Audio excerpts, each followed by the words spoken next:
Los vertiginosos eventos de las últimas horas en las relaciones bilaterales de Estados Unidos con sus socios comerciales del TEMEC, México y Canadá, son un delicado antecedente que debemos tomar en cuenta para lo que ya pinta van a ser las condiciones tormentosas e imprevisibles de nuestros vínculos futuros, que, como ha venido ocurriendo, estarán marcados por el chantaje permanente como punto de partida de toda negociación y arreglo. Hay que reconocer sin ambajes que la presidenta Sheinbaum logró un importante acuerdo en la posposición, que no eliminación, de la amenaza de imposición unilateral de aranceles que lanzó en nuestra contra Donald Trump. No obstante, aunque nadie puede anticipar lo que ocurrirá de aquí en adelante, algo sí queda claro: ni las reglas establecidas hasta ahora, ni las que se deriven de los acuerdos que se vayan tomando sobre la marcha, explícitas o no, formalizadas en un instrumento legal o simplemente pactadas verbalmente entre los mandatarios de nuestros países, como las que ayer se anunciaron, tendrán un alcance y estabilidad que dé certidumbre y confianza en los tiempos por venir. Si la regla básica de las relaciones soberanas entre los países había sido el principio de pacta sunt servanda, los pactos deben ser respetados, hoy habría que agregar, sí, pero hasta que una de las partes, en nuestro caso el gobierno norteamericano, quiera. Así, la inestabilidad y la incertidumbre llegaron para quedarse como el punto de partida de lo que vendrá. Si el gobierno de los Estados Unidos está conforme con los arreglos alcanzados, las cosas tendrán un viso de permanencia y de previsibilidad. Pero si en algún momento está insatisfecho con lo que está ocurriendo, pues cambiarán las reglas del juego entre nuestras naciones. Y dado que la relación es profundamente desigual en términos de nuestras economías, de nuestro peso político y también de nuestra correlación de fuerzas en el plano militar, más nos vale irnos acostumbrando a tener que aceptar las reglas, variables según el tiempo y la circunstancia que nos vaya planteando, con sus nuevos modos prepotentes y abusivos, nuestro vecino del norte. Varias lecciones se derivan de lo que ha ocurrido en estos días, y más nos vale entenderlas, asimilarlas y prepararnos del mejor modo para lidiar con ellas en el futuro. Porque de no hacerlo, estaremos condenados a bailar. Corrijo, a seguir bailando al son que nos está tocando y que continuará haciéndolo la administración del presidente Trump. Trato de enunciar y sistematizar alguna de ellas. 1. El juego cambió, y de manera radical. Como señalaba, las reglas ya no valen ni valdrán en nuestra relación como país con los Estados Unidos. Vaya, ya ni siquiera las que se pactaron con Trump en su primer periodo de gobierno, TEMEC incluido, son ni serán necesariamente la base de nuestra convivencia recíproca. Las nuevas condiciones se irán definiendo tema por tema, asunto por asunto, y siempre bajo la premisa de que éstas tendrán validez hasta que así le convenga a nuestro vecino. 2. Hay que empezar a tomar en serio las amenazas.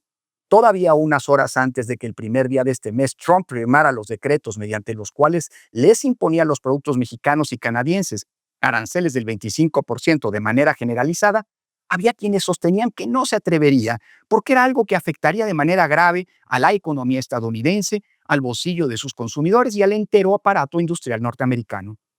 Pues sí se atrevió y volverá a hacerlo cuantas veces sea necesario. Lo que los gobiernos mexicano y canadiense lograron fue solo una prórroga temporal de un mes a cambio de una serie de medidas radicales en términos de seguridad fronteriza y de control del tráfico de fentanilo, a la que estos se comprometieron para posponer la imposición unilateral de aranceles.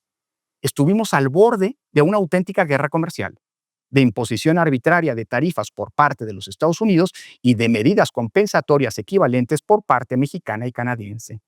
Quien siga pensando que todo era un mero bluff, parte del modo de negociación agresiva que le gusta a Trump, simplemente no entiende lo que no entiende.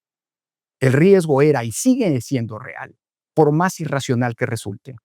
El presidente norteamericano sabía y sabe que a su país le iba a salir perjudicado por la medida, pero que a nosotros nos iba a ir mucho peor. A ese juego estaba dispuesto a jugar y lo seguirá estando. 3. Trump nos ha tomado la medida. En su momento, había amenazado a López Obrador y consiguió que se estableciera un muro militar mexicano para blindar nuestra frontera sur hace algunos años con 25,000 efectivos. Y hoy ha conseguido de entrada a 10,000 más para blindar a nuestra frontera norte para combatir la entrada de fentanilo y de migrantes a los Estados Unidos sin prácticamente nada a cambio. Algo semejante ocurrió con Canadá. 4. En ese sentido, la amenaza de la imposición de aranceles hoy pospuesta, pero para nada conjurada, será la espada de Damocles con la que durante sus 4 años de gobierno, cada vez que así lo decida, nos forzará a obtener lo que quiera, como ocurrió en el pasado y como pasó en esta ocasión. 5. Sheinbaum trató de salvar la cara, sosteniendo públicamente que en las negociaciones Trump se comprometió a contener el tráfico de armas hacia México, pero sin que eso se tradujera en alguna medida concreta como a la que, en cambio, nosotros nos obligamos. Además, el gobierno norteamericano ni siquiera mencionó esa medida como parte del acuerdo, así que podemos prever que eso simple y sencillamente no va a ocurrir. 6. Es buena la medida de que se instalará una mesa de trabajo binacional de alto nivel. Eso servirá para, al menos, tener un mecanismo de diálogo bilateral, algo que el gobierno mexicano no había logrado construir, y para tener algún canal institucional para conducir nuestra relación con los norteamericanos y evitar que ésta siga solo la ruta de las meras declaraciones estridentes y bravatas públicas. 7. Trump cruzó oficialmente una línea muy delicada que será utilizada como justificación para ejercer contra nosotros cualquier mecanismo de presión y de chantaje, imposición de aranceles o cualquier otra medida en el momento que quiera. Es decir, la afirmación de que el gobierno mexicano, cito, sostiene una alianza inaceptable con los cárteles del narcotráfico. Será difícil revertir ese punto, pues desde hace mucho las políticas de seguridad que ha seguido el obradorismo han sido beneficiosas para la criminalidad organizada y las sospechas de acuerdos indecibles entre el morenismo y sus gobiernos flota en el ambiente. A esa sospecha se suma hoy la acusación directa del gobierno norteamericano. 8. Finalmente, en ese sentido, es muy delicado que como parte del acuerdo logrado con Canadá, ese país se comprometió a reconocer a los cárteles de la droga como organizaciones terroristas, justo lo que el gobierno de Trump oficializó hace unos días.